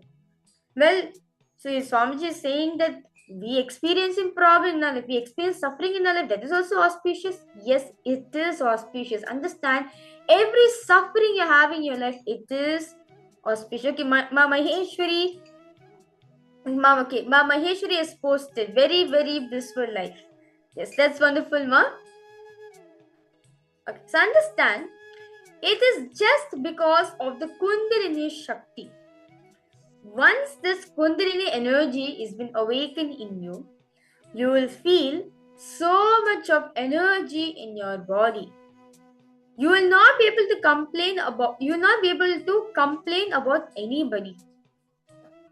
understand, yes, your life will become very blissful, you'll become very energetic, and this very beautifully Swami is saying, you will feel a lots of energy within yourself, where you will not be able to complain about anything because you're so intense with energy. You're filled with energy. So now, one more question for all the participants. Have you had this glimpse, this moments in your life even once? And request all participants to post.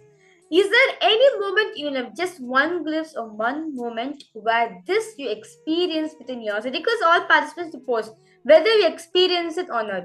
If you experience it, you can put a yes in the chat. Or if you're not, well, you are going to experience it in today's darshan. Okay, my yoga Malar has put it. Yes, ma. That's wonderful, my yoga Malar. Yes. How about you, ma Maheshwari? And ma Kamantika Shakti. Okay, I see ma Ilka Oliveira. Yes, Nithyananda ma.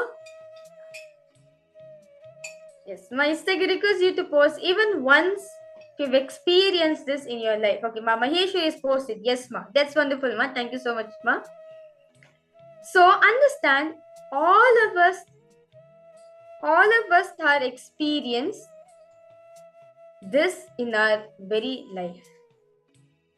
But now once this, okay, I request all participants look inside ourselves and see whether are we using this energy to its fullest maximum.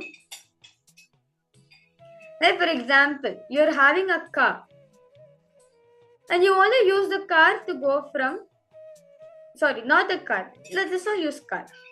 Let's say you're having a plane, you're having a jet, but you're using this jet, you're using this flight like a car, like a normal tractor, not even car, like a tractor you're using.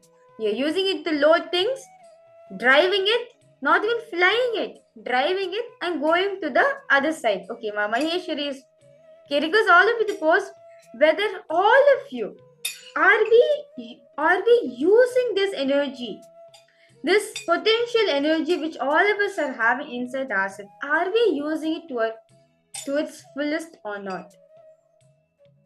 Like how, as very beautiful Swami just shared the aeroplane story, where all the villagers started this like a bullock cart and started using this as a bullock cart. They started loading things, driving it and putting it in the other place. One more person said that no, this is a flight. A person, one engineer who has learned, has come to the village and saying, no, this is a flight, while nobody is believing it. What happens? He demonstrates the flight is actually something which can fly, not just can go on road alone. Then the villagers believe what he's saying. Same way, we are not using this energy to its fullest. Like how the plane is being used like a bullock cart. Same way, we are not utilizing this energy.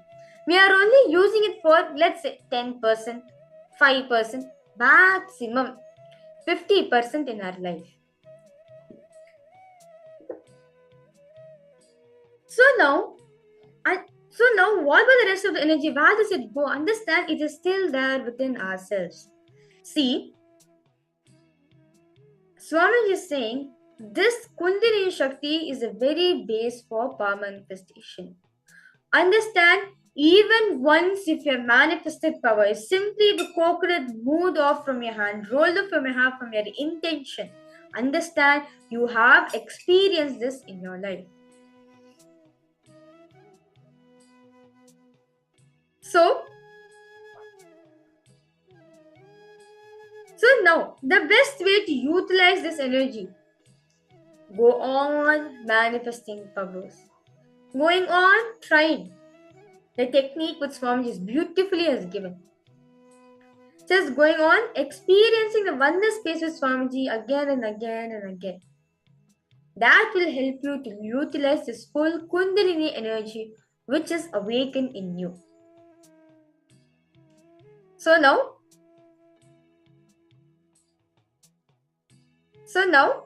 as all of us are going to be witnessing the darshan of Swamiji, we are repumping our whole energy. Like our battery. You have a battery. Every day you use and it decreases itself. Now, in today's darshan, you are going to charge it and for lifelong it's going to be charged. That's it. What if I say just this one darshan of Swamiji is enough? Lifelong your body is going to be charged. Because this Kundalini energy has been awakened in you. Once you awaken this Kundalini energy in you, lifelong your battery is going to be charged.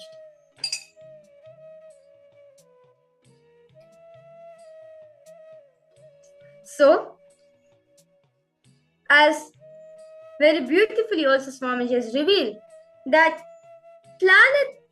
human animals are also a being. But why is it that they can't experience the vertical time zone? As very beautifully Swamiji says, because their spine is horizontal, whereas our spine is vertical. That is why we have access to the vertical time zones. But understand, animals are also beings. They also have this energy within them. It's not just limited to human beings alone. All the beings have this within themselves. For example, when if you have a kitten and the kitten you are kept in front of Swamiji for darshan, Swamiji is also attending to the kitten. Swamiji is also awakening the kitten's kundalini to experience its highest possibility. But instead of treating them as a separate life, we're only thinking that they are just one more thing on planet. They're just one more species on the planet where we can use them, where we have command over it. But they are also Paramashiva. Each and every being in this planet Earth has the right to be treated as Paramashiva. With this context, let us now move ahead to the power manifestation. As we'll be manifesting the power of communicating with an animals.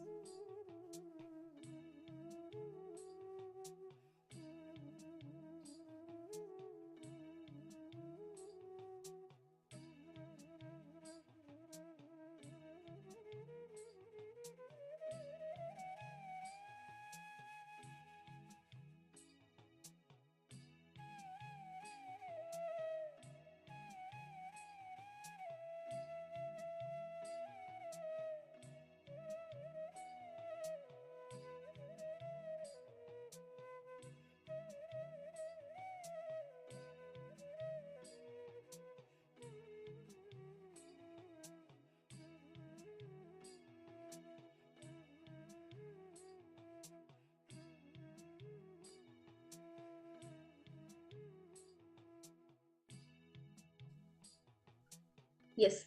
So, in this round, all of us are going to be communicating with our animal.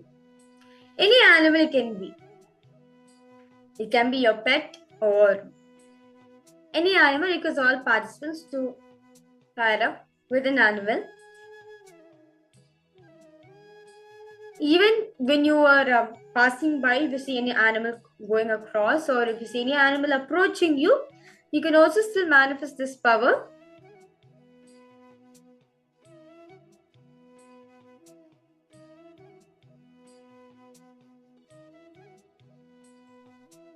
So, understand this power, when manifested, it strengthens your being, it strengthens your experience of being one with the whole.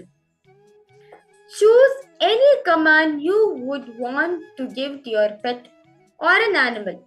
It can be either making it sit, stand, sleep, calling it towards you, or it can be anything. Because all participants to post in the chat what exact command you are going to give to your pet or to an animal.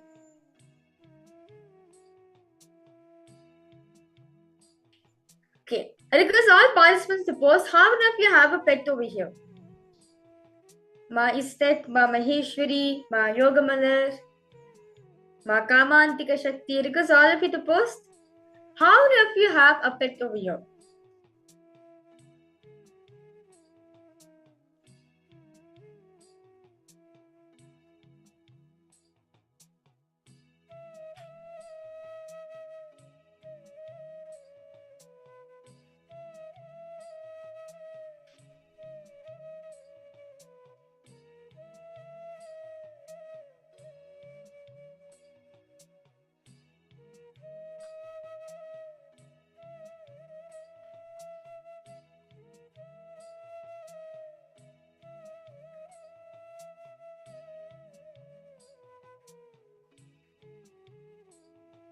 And now I request all participants to post your command which you're going to give to the pet, to your pet.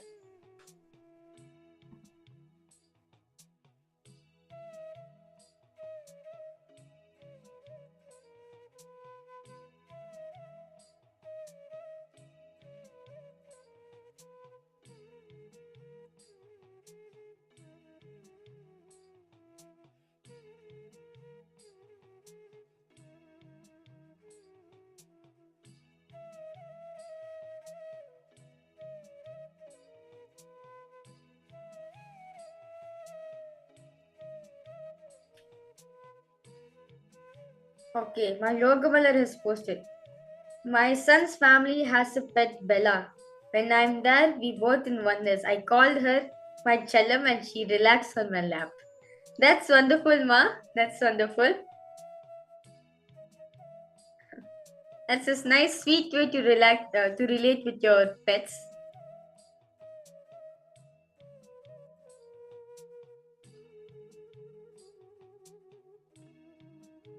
Yes. So now, in this space, now connect the Swamiji in oneness. Visualize Swamiji in your inner space.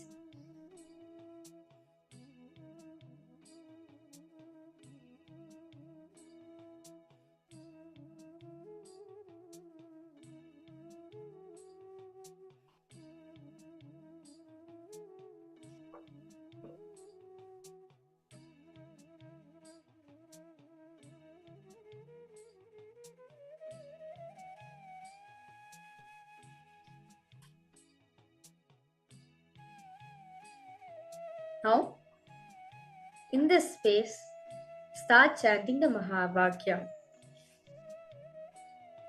Om Nithyananda Paramashivoham.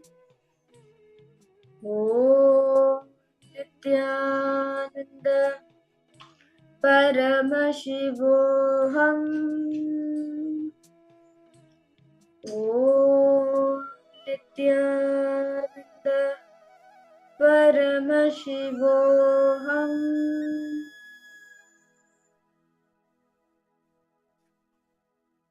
Now, in the space of oneness with Swamiji, look intensely at the animal with all your three eyes and command the animal to listen to you.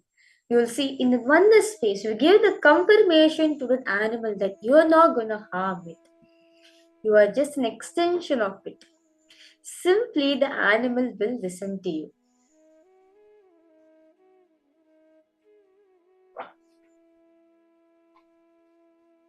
All of you can continue chanting the Mahavakya.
Yes.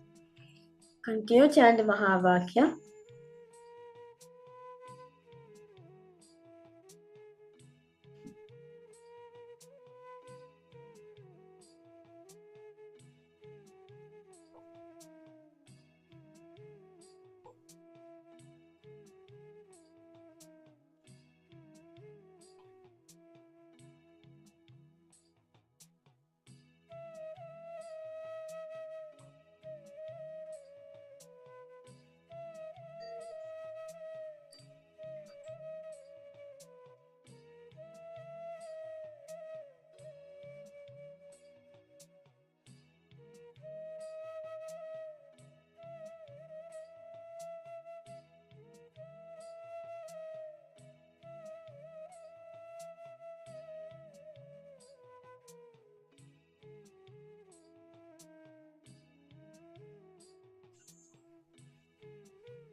Understand, like, why we give a long time for permanent manifestation. Understand beautifully, Swamiji shares, the more and more you spend time with Swamiji, that is a quality of life we should be having.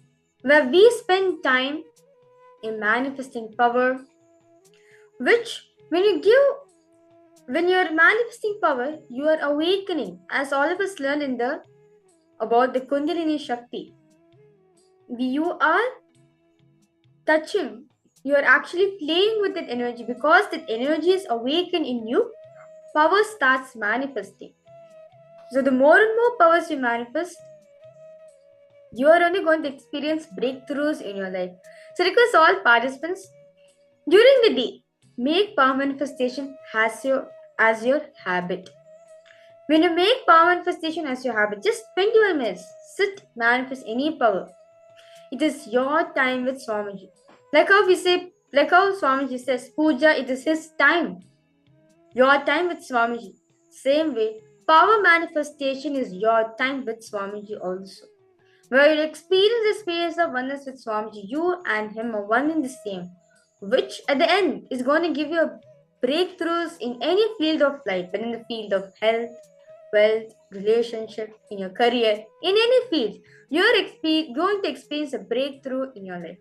Okay, I see Ma Tiruphuvaneshwari, you have joined for the program right now. Yes, Nithyananda Ma, welcome you for the glimpses of Paramashivoham program, and thank you so much for joining us.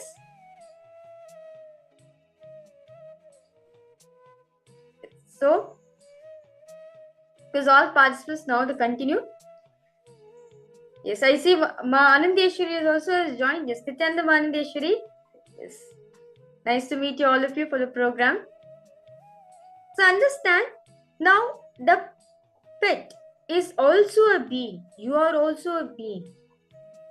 When you're connecting oneness with it, you're giving an assurance to the pet that nothing is going to harm, nothing is going to happen to you. I'm not going to cause any harm to you. In fact, I'm going to be in coexistence with you. The moment you make this declaration, simply the animal, the pet will listen to you. You'll see, like how my yoga mother beautifully says, that me and the pet are one and the same. Same way, you'll experience oneness with the pet, where any command you give, they'll simply listen to you.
I request all participants to continue chanting the Mahavakya, as one of the way to prepare ourselves is for darshan, is to receive the darshan to the fullest, is also by manifesting powers, while declaring the oneness space with him and unclutching from your very identity, where you're dropping your identity. Yes, I see many participants joining us live right now for the darshan. Yes, Nithyananda Ma Prema Rupa, Nithyananda Ma. It's nice to see you for the program. Yes, Nithyananda Ma Ilka Oliveira. Yes, Nithyananda Ma Abha Sharma. Nithyananda all of you. So, the best way to prepare ourselves to receive the darshan of Swamiji is also by doing the power manifestation, where you're declaring to Swamiji that I am not this identity. I am Paramashiva. I am you. Let me connect in oneness with you. Let me experience that oneness space with you. The moment you request this to Swamiji, immediately Swamiji showers for all of you. The moment you chant the Mahavakya, understand you are establishing that identity, you are establishing this connection with Swamiji. So request all participants to continue chanting the Mahavakya as we prepare ourselves to receive the darshan of Swamiji. Continue chanting the Mahavakya and manifest the power.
Yes, Nithyananda Abhilash Mayer.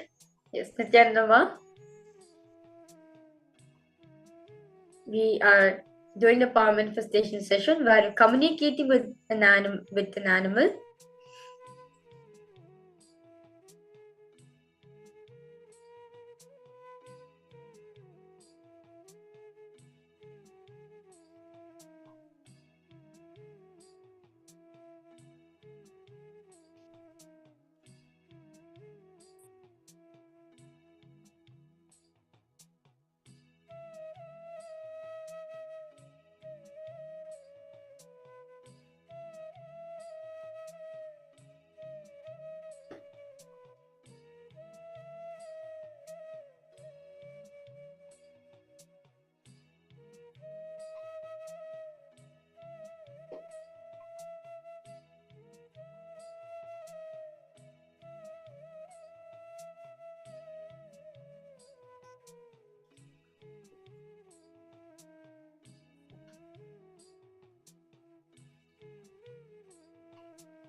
Yes. Now request all participants to open your eyes and see. Post when any manifestations happen for all of you. Whether the animal has listened to your request or anything has happened for all of you. Because all of you to post.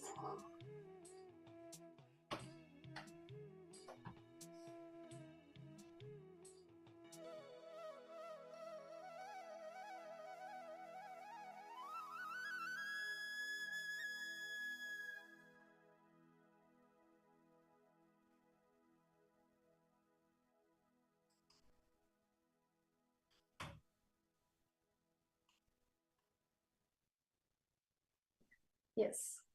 I request all participants to post how did all of you feel during the power manifestation?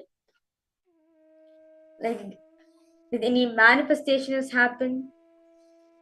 I see still more participants are joining us for the program. Yes, Nithyananda to all of you.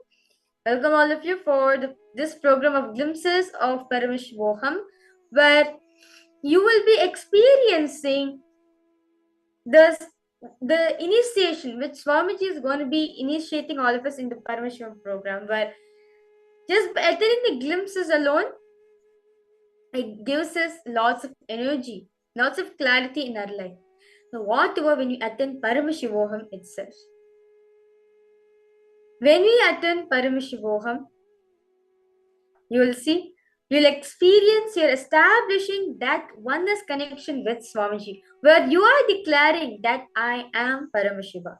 No matter what happens in your life, whether you're happy, whether you're sad, or anything, Swamiji is going to give you the most best solutions to come out of any problem, any suffering you're experiencing in your life.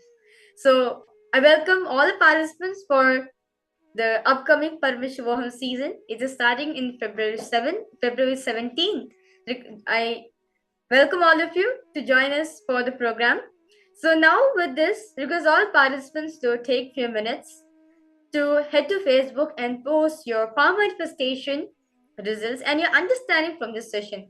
As all of us understood that this science of Kundalini, the energy of Kundalini, the potential energy named Kundalini is actually there in our inner space. But we are not utilizing it to its fullest maximum. We are only using like 50%, 40%, maximum 50, minimum let's say 5% or 1%. But what happens when we utilize it fully? The non-mechanical of your brain starts awakening.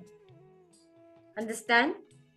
The latent potential energy in your being starts awakening, which gives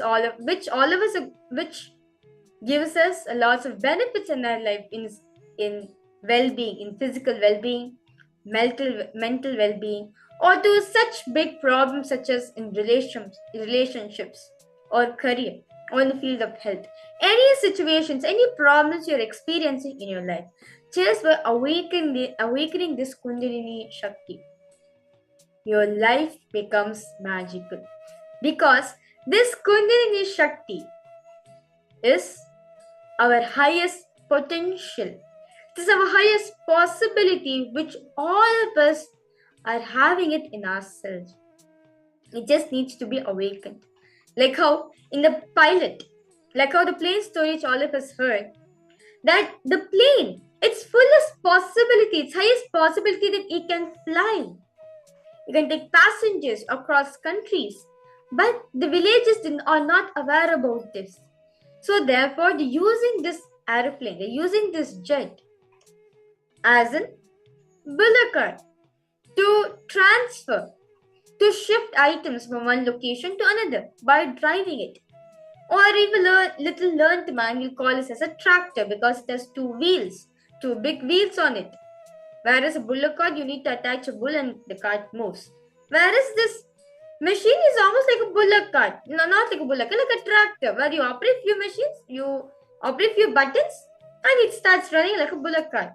But only when a person who has learned the software of it, only a person who knows only the person who knows this very science can actually transform the plane from a tractor to a plane, to a jet, where it can take people, can take all passengers across the countries, make them experience what this is.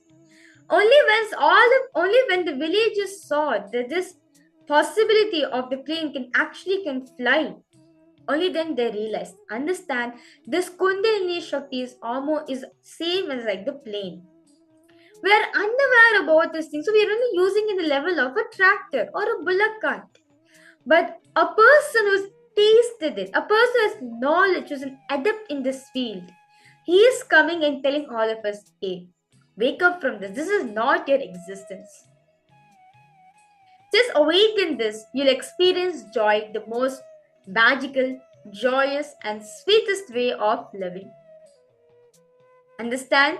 When you awaken this Kundalini Shakti, this latent energy within yourself, you are just gonna shoot up like a rocket. Not a plane, not a helicopter, but a rocket flying across all the vertical time zones which Paramashiva has revealed in the Vedas and Agamas. So, with that, I request all participants to take few minutes. Freshen up yourself, you can have some water, you can use the restroom. Freshen up yourself as we're going to prepare to receive the darshan of Swamiji in the form of Bhagavan Somaskanda Murti. As all of us learn that Bhagavan Somaskanda Murti represents these three main things. He was invincible, meaning Paramashiva make him experience the signs of Ajayatva, the invincibility. Okay, Mandesh was posted. I communicated with Heron. I once had a cat which I talked to and she responded. Okay, that's wonderful, Ma. That's wonderful, Mandeshwari. Yes. So now understand, as all of us learn, Bhagavan Subramanya symbolizes Ajayatva, meaning invincibility. How did he experience invincibility? Well, these three main things in life made him to be invincible. One, making success as a habit. Making success as a very lifestyle. Two, have the mindset of beginner's mind. Where, from a beginner's mind point of view, like for example, the first time you went to school, how you eagerly you want to learn everything. Or the first time when you met Swamiji, how your mind was a beginner's mind setup. The second truth is, have the beginner's mindset of Bhagavan Sishya Bhava Murti, where Bhagavan Paramashiva himself, he's symbolizing the beginner's mind, that every day he is a beginner. Of course, he is Paramashiva, he knows everything, but he is also a beginner. That's why he keeps Subramanya on his lap. Not his lap, on his shoulder, to listen to the signs of Pranava, the Om. Third truth which Swamiji has revealed for us to experience Ajayatva, invincibility, is never question Pati. No matter whatever happened in your life, never question Pati. Never question Paramashiva. You may question Pasu or Pasa, meaning the reactions, the pattern, or the individual being, the identity, but not Paramashiva, not Swamiji. In today's darshan, all of us are going to be initiated into this science of Ajayatva, where we have the ability, the power to overcome, to conquer any enemies which come across in our life, and awaken this Kundalini Shakti in ourselves so we can experience the fullest possibility which we are carrying in ourselves. So with this, I request all participants to prepare yourselves to receive the darshan of Swamiji. You can have some water, as now we're going to be preparing ourselves, our whole body, mind, consciousness to receive the darshan of Swamiji. So please take a few minutes and prepare yourselves. You can have some water, relax yourself completely, make yourself fresh so that you can prepare yourself to receive the darshan of Swamiji.